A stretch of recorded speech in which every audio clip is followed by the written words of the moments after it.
Welcome to Dorman Products Ignition Cylinder Installation video. Before you begin, this installation is considered a medium repair by our technicians. This installation will take approximately 10 to 20 minutes to complete. Tech note: for display purposes, we have removed the steering column from the vehicle to best explain how to install this part. To complete this repair, you will need a Dremel tool. Warning: we recommend disconnecting the battery before beginning the installation. First, locate and remove the column shroud mounting screws.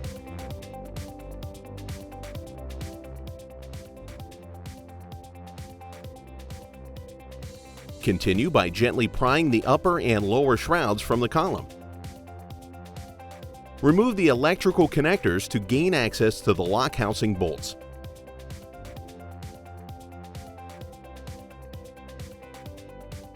Using a Dremel or similar cutting tool, carefully cut a slot into the center of each bolt head.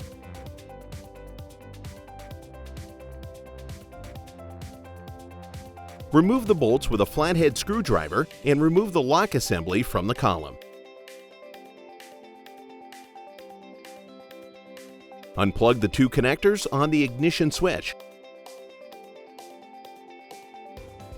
To install the new ignition switch, reconnect the two connectors and place it on the steering column.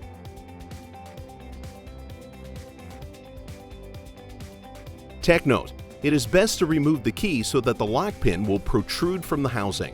This will ease alignment with the steering shaft slot.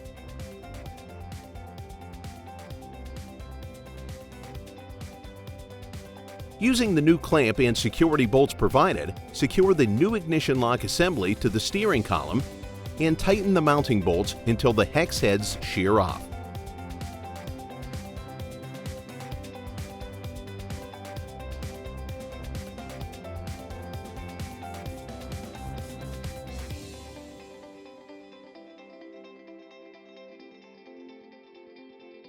Reassemble steering column in reverse order to complete the installation.